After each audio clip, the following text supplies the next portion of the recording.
indie roguelike, a game genre that experienced a huge growth during the last couple of years, solely being responsible for the AAA industry's downfall. And while we all know upcoming big hitters like Slay the Spire 2, Streets of Rogue 2, Wizard of Legend 2 or Sandwalkers 1, the following indie roguelikes should not be neglected, so here are 5 upcoming games you've probably never heard of.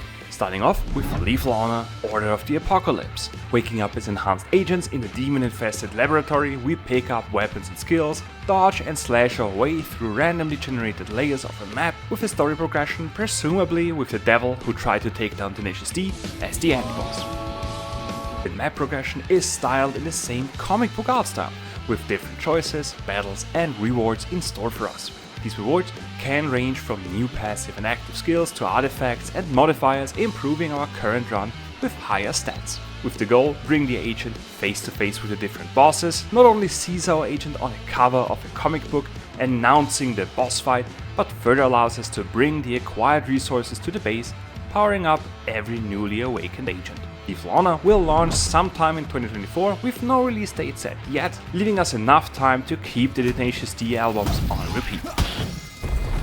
Next up is Handmancer. As a magically inclined being, we as a Handmancer face off against various opponents in a visually appealing art style. With the right hand of the protagonist, we draw spells as cards we use to counter the enemy spells.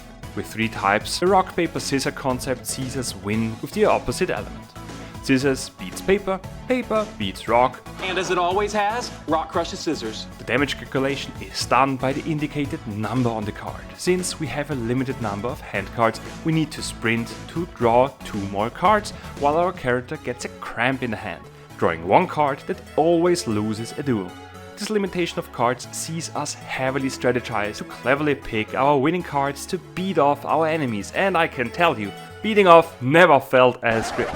What? Finishing a fight allows us to obtain artifacts and gems, with the former being items powering up our character in many ways, shape and form, while the gems can be attached to the cards, hugely enhancing their usage. A gem can straight up deal more damage, leave a bleeding debuff, heal our character or give us a shield, avoiding incoming damage. This progression through the run sees us further encounter various events, preparing us with upgrades and enhancements to face off against creatively designed bosses. Handmancer has no release date set yet, but has me as excited as a teenager discovering how to delete the browser history. After that is Wild Bastards, with a comic art style, decent voice acting, In a minute too soon, Drifter. and loads of occasions to show off some crazy gunning skills. Wild Bastards combines meaningful progression, funny storytelling and more feuds than a family has. Joining a group of space cowboys on a search for a way to resurrect their allies, we fly through space, drop down on planets to ride on a randomly generated map, with each encounter spawning various deadly enemies we take down in a gripping first-person shooter.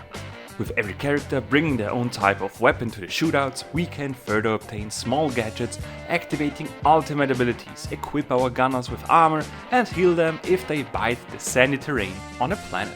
With every sector having the typical roguelike map, we navigate through them, leveling up our characters, enhancing their abilities, looting mods which provide powerful upgrades, and, here comes the twist, if we fail during a run, we just restart the current sector, destroying the equipment but leaving the levels and upgrades to keep a steady progress.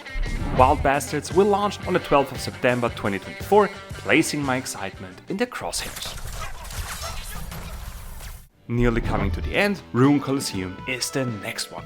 Playing as a slave. No, not a slave. Prisoners with jobs. Okay, that's better. We are forced to fight in a Coliseum with beefy enemies, gladiators with Tintin's hair and raging bulls. We face off against them in the cleverly designed deck-building combat system, while the comic art style is simple yet vicious, with finishing moves that would put Tarantino movies to shame.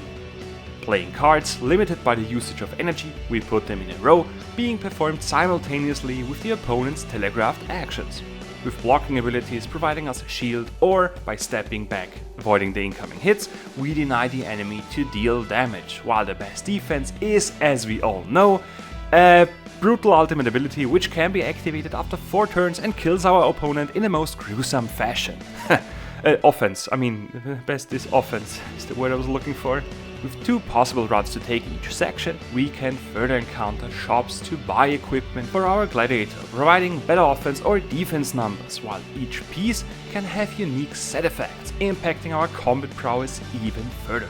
Unlocking new cards during a run is one way to grow our arsenal, while each finished run provides us with offerings we can use to buy upgrades for upcoming runs, or even unlock new gladiators with other special abilities. Rune Coliseum is launching in July of 2024 with various modes, as well as an online multiplayer mode where we can face off against players in the child-friendly combat of die, die, die! Last but not least, enter the Chronosphere.